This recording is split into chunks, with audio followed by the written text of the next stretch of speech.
quiero celebrar de manera muy especial esta Feria del Libro y en particular al objeto impar que la convoca, el libro. En cierto modo, siento algo similar a lo que más de medio siglo atrás experimenté en mi primera feria. Y no se preocupen por hacer cuentas. Tengo muy claro que esta, tal como se la conoce nacional e internacionalmente, es la Feria del Libro número 48. Pero les cuento a quienes no lo vivieron que hubo ensayos anteriores. Lo investigué hace poco para apuntalar mi recuerdo. Ferias más o menos callejeras, organizadas por la Sociedad Argentina de Escritores. Esa de hace medio siglo fue para mi historia personal una feria del libro con todas las de la ley y la viví con una intensidad irrepetible. Me recuerdo, radiante de felicidad, recorriendo los stands junto a mucha gente que parecía tan entusiasmada como yo y vendiendo números atrasados del Escarabajo de Oro en un pequeño puesto de editores independientes que nos habían cedido un espacio y hasta firmando a una lectora desconocida un ejemplar de mi libro Acuario, publicado gracias a ese emprendimiento cultural extraordinario que fue el Centro Editor de América Latina.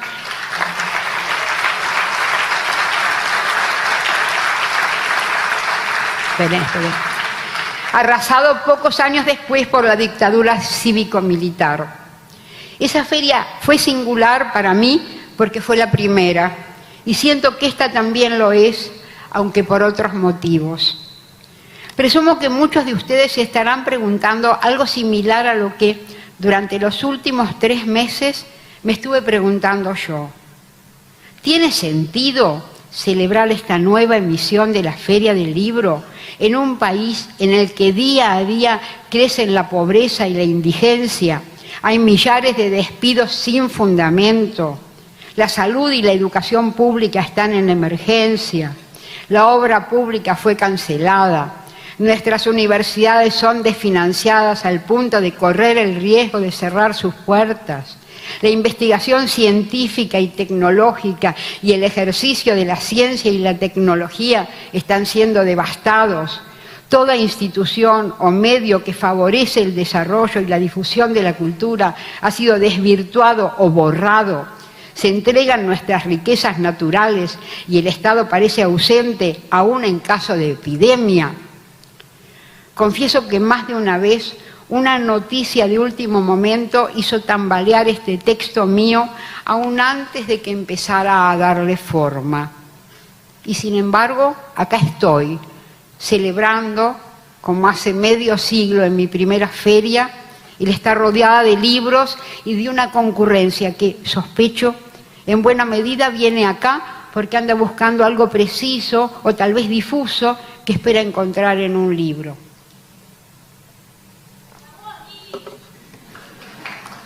Espera. Ahí está el punto. Creo que el libro adquiere una significación muy especial en estos momentos. Por la inagotable diversidad de posibilidades que implica y por ser el exponente de un amplísimo registro del conocimiento y del arte, me parece atinado instalarlo como un justo representante de todo lo que hoy es atacado en el campo de la cultura. Reivindicarlo entonces se me hace una cuestión imperiosa, y no como autora, aunque la escritura sea el trabajo que amo. No es ese trabajo mío y privado el que corre riesgo. Aún durante la dictadura, dentro del pequeño ámbito de libertad de las 4 paredes de mi pieza, seguí escribiendo, y ese trabajo y nuestra revista me sostuvieron en esa época de brutalidad inédita. Y estoy convencida de que quienes nos dedicamos al trabajo creador, seguiremos encontrando también ahora nuevas motivaciones y nuevas formas de expresarnos y de estar presentes. Teatro Abierto fue una presencia muy fuerte durante la dictadura.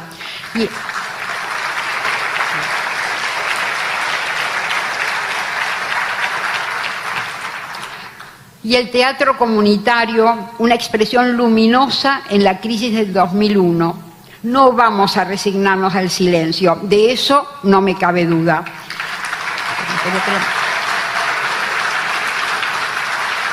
Pero lo que quiero reivindicar hoy es una actividad aún más hermosa y democrática que la creación. Quiero reivindicar la lectura. En primer lugar, la lectura de ficciones, esa aventura maravillosa que algunos tuvimos la fortuna de experimentar desde chicos. La posibilidad de que se nos amplíe infinitamente el campo de nuestra experiencia, de que mundos desconocidos o aún puramente imaginados o soñados o temidos se abran ante nosotros, de que todo sentimiento humano, por elevado o miserable que sea, el heroísmo, el crimen, la demencia, la belleza, el dolor, la pérdida, el disparate, el absurdo, el miedo, el horror, la muerte, se nos revelen en crudo de tal modo que nos ayudan a conocer a otros y a conocernos, a conmovernos con el dolor ajeno, a indignarnos con la injusticia y a apreciar hasta límites inesperados la belleza, a entablar, en suma, ese diálogo privado con un poema, con un cuento, con una novela que nos permite interpretar e interpelar el texto, ambiguo e inagotable por su propia naturaleza, e ir descubriéndole sus distintas capas de significación.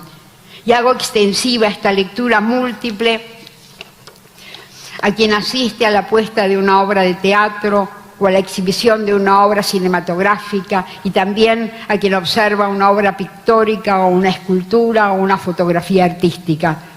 La obra de arte, en suma, nos convierte en espectadores lectores agudos, nos enseña y nos conmina a leer no solo cada obra en sí, a leer cualquier dato de la realidad, por encubierto o indeseado que ese dato sea. Y cuando hablo de leer, no aludo solo a la creación ficcional o artística. El acto de leer permite un diálogo libre y personal con cada cuestión en la que un lector elige sumergirse. Me refiero a la ciencia, a la filosofía, a la historia, a las religiones, al análisis político o económico o jurídico, al humor, a la mitología, al testimonio, a la biografía. Por eso, al referirme al libro, estoy aludiendo a todo el amplio arco de la cultura y en particular a una condición asociada a la lectura e irreemplazable: saber leer.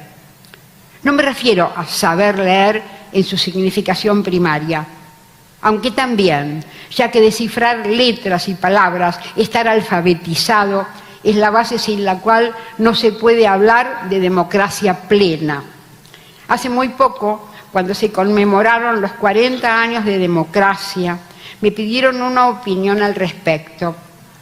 Escribí entonces: democracia plena, según lo entiendo, implica un pueblo soberano. Pero para que un pueblo sea realmente soberano, tiene que estar en condiciones de elegir libremente, no solo a sus gobernantes, también su destino. Y para que cada uno pueda elegir su propio destino, se necesita, ante todo, igualdad de oportunidades. Que cada habitante del país haya recibido y reciba una alimentación completa y nutritiva, que pueda acceder a una excelente educación en todos los niveles, que su salud esté protegida, que pueda conseguir un trabajo que cubra sus necesidades, que tenga una vivienda decente. ¿Hemos alcanzado en los últimos 40 años esa meta mínima?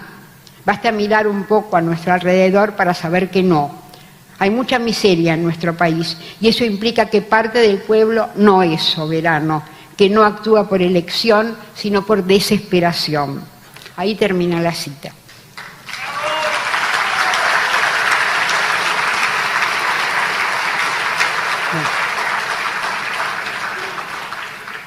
Creo que en esa meta mínima que señalé reside la condición imprescindible para que una persona sepa leer, en el sentido amplio al que me referí hace un momento. No se trataría solo de interpretar un texto y extraer de él un conocimiento nuevo o alguna capa profunda de significación. También de tener la capacidad de leer señales, descifrar gestos, desentrañar intenciones no evidentes, investigar datos.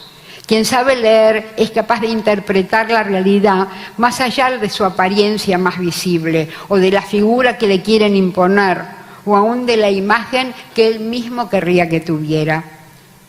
Y acá voy acercándome a una cuestión que me importa indagar.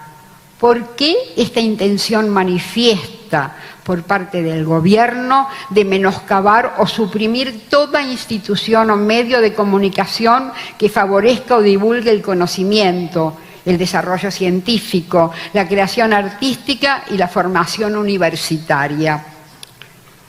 Un intento de explicación que circuló cuando empezó a conocerse parte de estas medidas fue que habrían sido propuestas como una forma de distracción, para que pasaran a segundo plano otras medidas más pesadas, como podría ser la venta de nuestras riquezas naturales y empresas estatales o la destrucción de la industria nacional y de las pymes en favor de los grandes monopolios.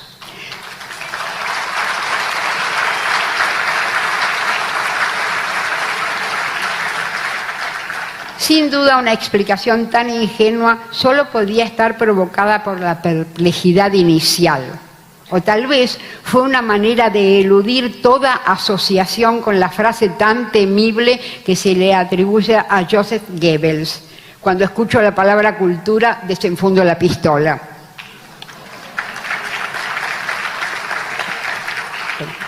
En cuanto al argumento que se utilizó desde distintas áreas del gobierno de que estas instituciones y medios culturales se llevaban los recursos que deberían estar destinados a los niños hambrientos, me pareció por lo menos sospechoso, por dos motivos. El primero, con solo explorar mínimamente el modo en que se financia buena parte de estas instituciones, se podría advertir que eliminarlas no va siquiera a atenuar el problema del hambre. El segundo, porque, de acuerdo a las políticas que se están llevando a cabo, el hambre en sectores cada vez más amplios de nuestra sociedad no parece ser una cuestión de interés para el gobierno.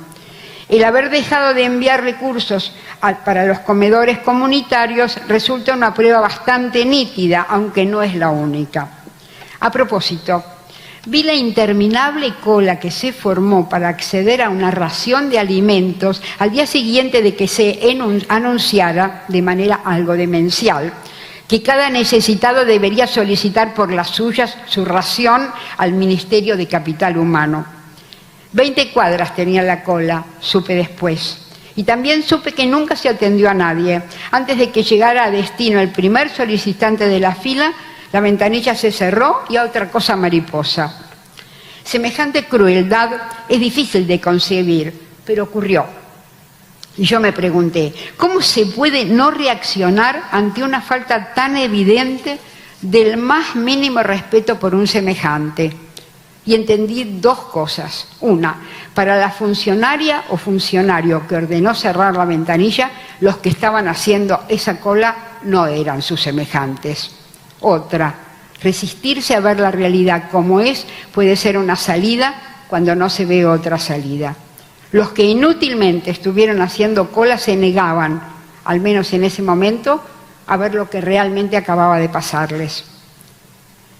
De lo que podría desprenderse algo como esto: que los argentinos no analicemos los mensajes, que no sepamos leer, puede ser a nivel gubernamental un buen modo de evitarse problemas.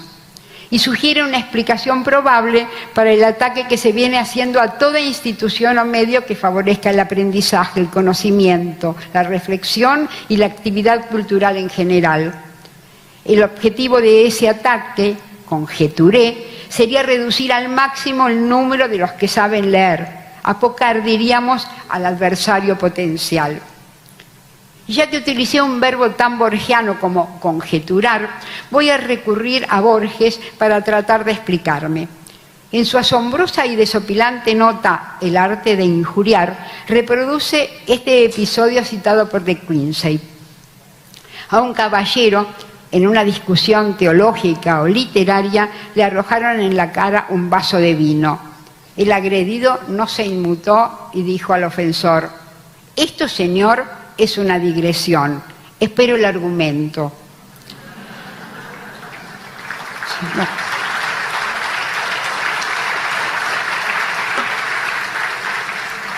Saber leer, creo, es advertir que pese a lo extravagante del impacto, un vaso de vino en la cara carece de argumento.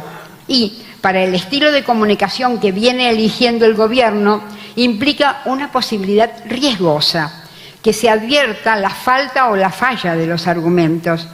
Si cada argentino tuviera la capacidad de saber leer, si contara con los elementos para adquirirla, ¿qué pasaría con los pronunciamientos o exabruptos que se suelen lanzar? ¿Estarían en riesgo de perder su eficacia? Como anticipo pongo un ejemplo. Las dos promesas de un bienestar inefable que nos va a compensar de lo mal que lo estamos pasando en la actualidad. La primera, dentro de 35 años este va a ser un país poderoso. La segunda, Argentina va a volver a ser ese gran país que fue a comienzos del siglo XX. En cuanto a la primera promesa, el aparente rigor científico que confiere una cifra tan exacta lleva a preguntarse: ¿dónde están los estudios que explican por qué vamos a alcanzar ese estado de bienestar exactamente dentro de 35 años? Dejando de lado que como consuelo es un poco pobre, ya que buena parte de los beneficiarios vamos a estar muertos de vejez, de hambre o por falta de medicamentos.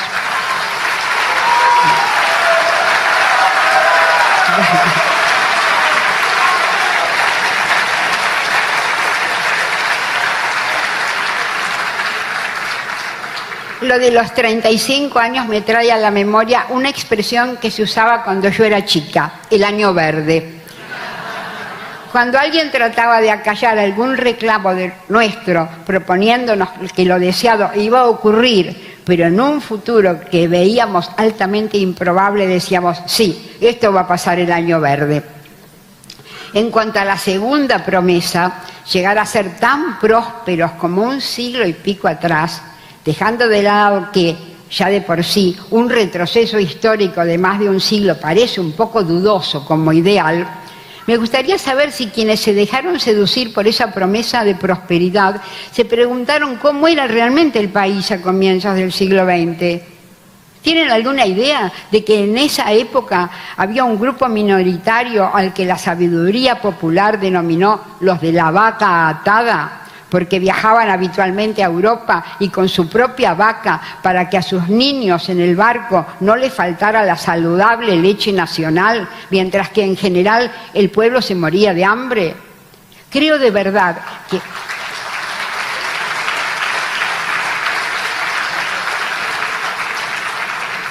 Creo de verdad que quienes promocionan esa meta de retroceder al año 1900 no mienten cuando dicen que ese es el país al que aspiran, pero fuera de estos nuevos representantes de la vaca atada, ¿serán muchos los que quieren vivir según ese modelo? ¿O simplemente no creyeron necesario o no tuvieron los recursos para indagar su significado?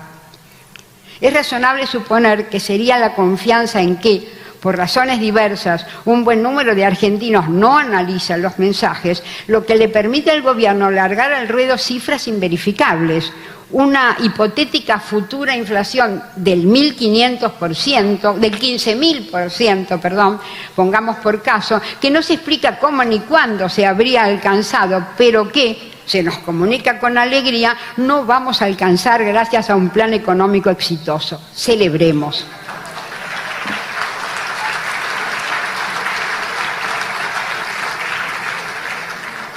La gente está contenta, le escuché decir al ministro de Economía y me pregunté, ¿de qué gente está hablando?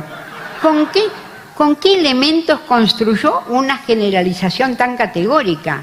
¿Caminó alguna vez por la calle? ¿Vio a los que duermen en las veredas? ¿Trató al menos de imaginarse la desesperación de alguien que va a un comedor comunitario para calmar su hambre y ni siquiera allá encuentra comida? ¿Habló con alguno de los que sin justificación acaba de ser despedido? ¿O simplemente la frase le pareció simpática y la largó sin mucho problema? Debo decir que en algunos casos la irresponsabilidad verbal es tan desembosada que más bien se parece a un chiste. Es el caso del vocero presidencial cuando aclaró cuando aclaró que no era cierto que a los jubilados un aumento prometido se les iba a pagar en 2 cuotas. No, simplemente se lo haría en 2 momentos distintos. Es así.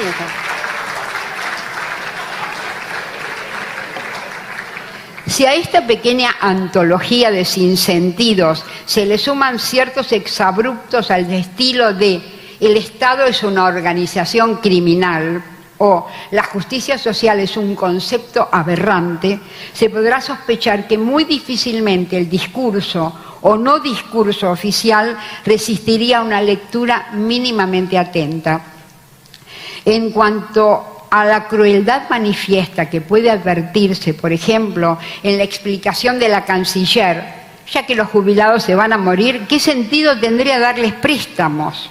O en el razonamiento de un diputado, si un padre necesita a su hijo en el taller, es libre de no mandarlo a la escuela. Pienso que para entender lo inhumano de estas propuestas basta con una mínima sensibilidad ante el sufrimiento, la injusticia y la impiedad. ¿Cómo protegerse de cuestionamientos que parecen casi inevitables? Un camino sería cercenar las posibilidades de acceso a una lectura analítica o sensible de la realidad y, si fuera factible, a la lectura en general. No conocer la historia, no tener elementos para cotejar el contexto actual con otros contextos o para delinear un futuro deseado. Una sorpresa del doctor Martín Menem ilustra con bastante nitidez esta intención. Después de la manifestación multitudinaria del 24 de marzo, dijo con cierta alarma que no se explicaba el motivo por el cual habían asistido jóvenes de 18 años a esa manifestación. ¿Cómo?, parece expresar con su perplejidad. Así que hay jóvenes enterados de que ese día hubo un golpe cívico-militar que instauró un régimen que asesinó, torturó, hizo desaparecer a 30.000 personas, entre quienes había viejos, adolescentes, monjas, curas, y que además robó bebés recién nacidos. Y al parecer no solo están enterados, doctor Menem, hasta dio la impresión de que les importan esos crímenes, que tienen la capacidad de entenderlos en carne propia, que saben que hubo mujeres heroicas que hicieron historia luchando por la aparición de sus hijos desaparecidos y de sus nietos robados.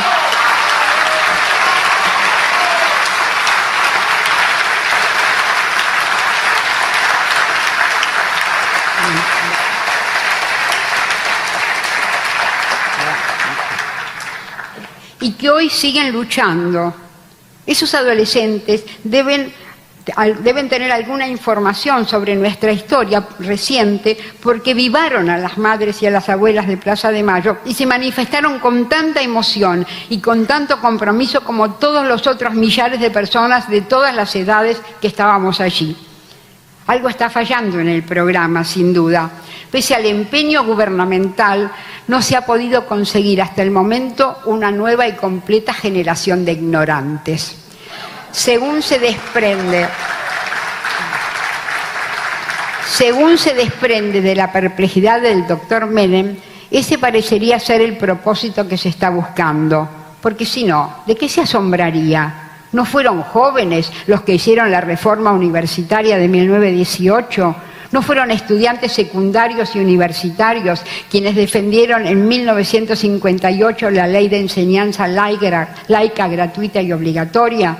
Los jóvenes en nuestro país siempre estuvieron a la vanguardia en las luchas y no pretendo dar un único signo a esas luchas. Fueron jóvenes universitarios quienes se opusieron al general Perón durante su primer gobierno y también fueron jóvenes universitarios o no quienes lucharon porque volviera años después.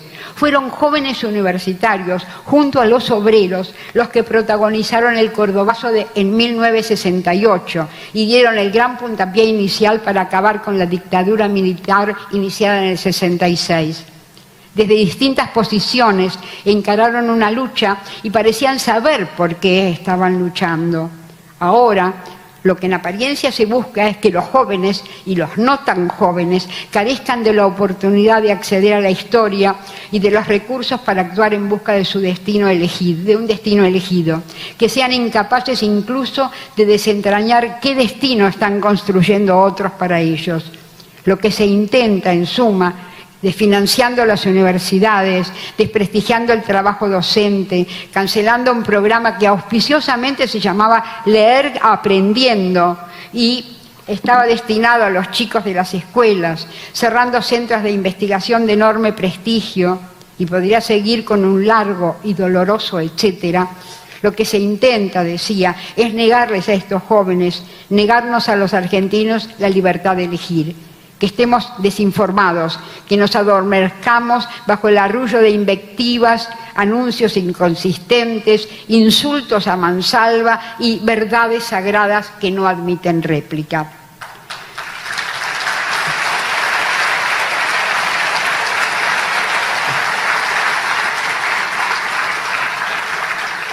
No es descabellado conjeturar que la ignorancia puede tener un considerable peso estratégico. Mirando a mi alrededor y animándome, yo sí, a ver lo que no me gusta ver, debo admitir que no parece un objetivo inalcanzable de conseguir, que muchos desesperados no entiendan, necesiten no entender que debajo de tanto exabrupto tal vez haya propósitos que van en contra de sus intereses. Y sobre todo, advertir que unos cuantos no desesperados se sienten cómodos entre tanto grito, tanto insulto y tanta teoría express, al punto de que no miden o no les importan las consecuencias. Sin embargo, me animo a arriesgar que como objetivo esto de ignorancia para todos no va a llegar muy lejos. Ante todo, porque en momentos difíciles como el actual, termina imponiéndose una lectura irrefutable de la realidad que no necesita de estudios previos. Es la inducida por el hambre y por la angustia de haber sido despedido del trabajo sin razón y por cualquier otra injusticia que duele de cerca. Lecturas que la historia universal y nuestra propia historia lo demuestran, encuentran su expresión en la calle. La calle que, pese a la intención oficial de demonizarla, es la voz de los que no tienen voz y de los que no son escuchados y de los que queremos que, junto a todos los demás, se nos escuche. Las marchas multitudinarias y altamente conmovedoras y comprometidas que ocurrieron este martes en Buenos Aires y en todo el país son una prueba muy clara de lo que digo. Solo leer los carteles que llevaban los estudiantes, la agudeza y la profundidad de lo que expresaban, fue una comprobación nítida de que el conocimiento y la sensibilidad son más valiosos que los insultos. Confieso que pocas veces canté el himno con tanta emoción y sintiéndome tan acompañada como ese día en Plaza de Mayo, pero no voy a detenerme en esas expresiones, ya que no son mi tema hoy. Mi tema hoy es la voz de los que sí tenemos voz, los que tuvimos la oportunidad y tenemos la decisión de saber leer, los que creemos que los argumentos y la solidaridad construyen más que los agravios y el odio, los que al menos a grandes trazos nos proponemos un país en el que las ideas, los análisis, las discusiones prevalezcan sobre el vaso de vino arrojado a la cara. Pienso que más allá de nuestra tarea específica o a través de esa tarea, es necesario que demos testimonio de nuestra realidad y de nuestra historia, no solo en relación a nuestra actualidad, también respecto de lo que nos ocurrió en nuestro pasado reciente, ya que, así como se necesitan años de buena alimentación y enseñanza de calidad para crear un lector, inversamente, para producir semianalfabetos entre los sectores más sumergidos y vulnerables, se requieren no solo años de pobreza, también muchas veces negligencia en las políticas sociales. En síntesis, el deterioro que vino sufriendo nuestro país sin duda tiene causas diversas, pero desembocó unívocamente en la situación actual. Pienso que nos toca a nosotros analizarlo y dar cuenta de todo ello. En realidad, ese testimonio múltiple ya está empezando a ocurrir. Con lucidez y con pasión se están manifestando expertos de los sectores más diversos, científicos, politólogos, economistas, universitarios, historiadores, gente del teatro, del cine, de la literatura, gremialistas, juristas, docentes, trabajadores de diferentes áreas, pequeños empresarios, jubilados, periodistas, están haciendo oír su voz cada vez con más frecuencia y con más claridad. Es el principio de un camino, pienso, estar bien despiertos y presentes, porque no hay marcha atrás. Estamos en una situación nueva y tenemos que animarnos a verla, a decidir qué país queremos y a movernos en consecuencia. Ante todo, ponernos de acuerdo en algo muy básico. ¿Quiénes integramos este país? ¿La gente de bien? Escuché más de una vez desde representantes del oficialismo esta expresión poco confiable y me recordó a un humorista excepcional, Landru, que irónicamente y para aludir a una clase que se consideraba encumbrada, dividía a los argentinos entre los mersas y la gente como uno. ¿Es esa gente de bien nuestro país o lo integramos todos los que la habitamos? Porque en este último caso tendremos que admitir que a todos nos corresponden los mismos derechos. Para ser muy básicos, una buena alimentación, una educación de calidad, una salud protegida, acceso a una vida digna. Ahora, no dentro de 35 años. La vida que se pierde hoy ya no se recupera. Entre tanto, podremos protagonizar todos los debates.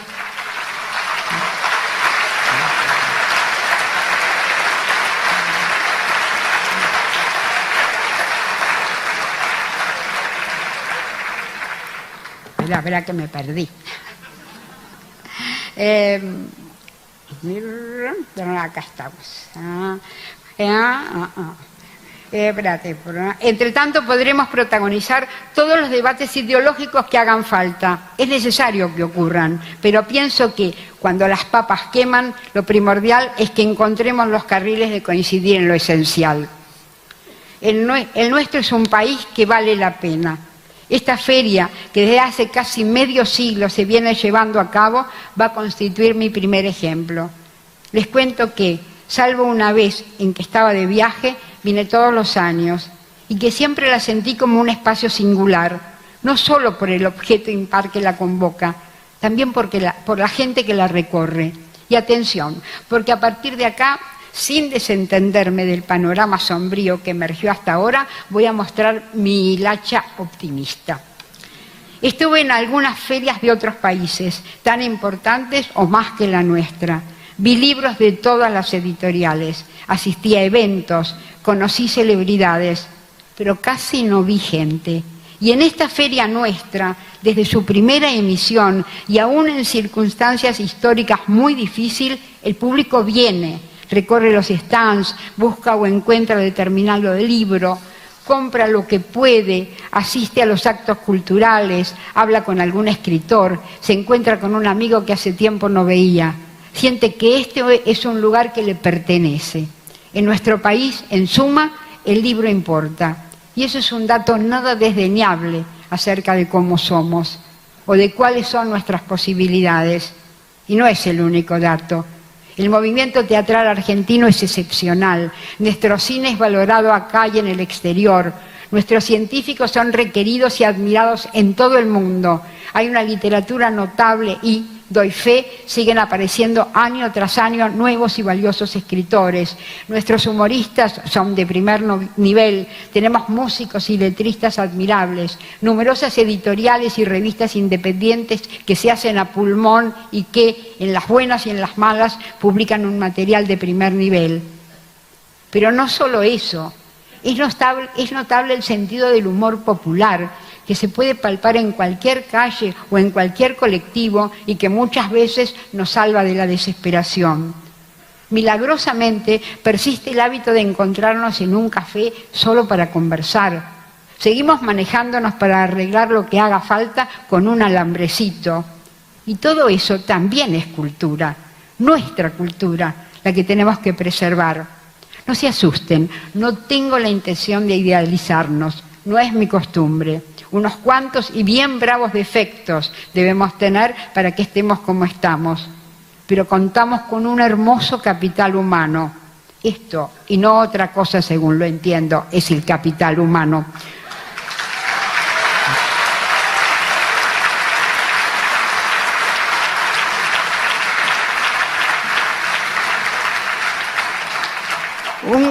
Un capital valioso para empezar a soñar con el país que queremos. No vamos a permitir que ese capital sea arrasado. Al contrario, tenemos que luchar para que se multiplique.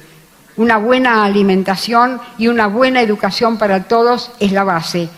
Y no crean que es traída de los pelos una referencia a la alimentación cuando se habla de cultura. Sin una buena nutrición en la infancia no hay posibilidad de aprendizaje, no hay para nuestro futuro cultura posible.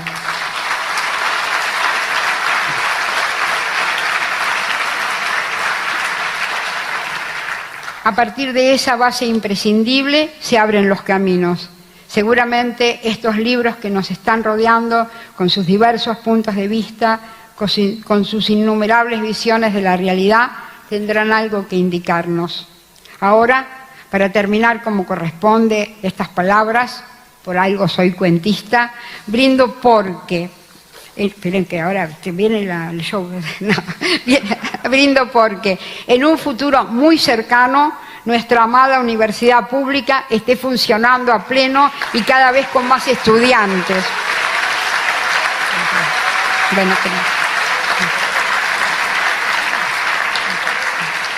porque nuestras instituciones y medios culturales puedan trabajar por entero y con todo su personal para el desarrollo y la difusión de nuestra cultura.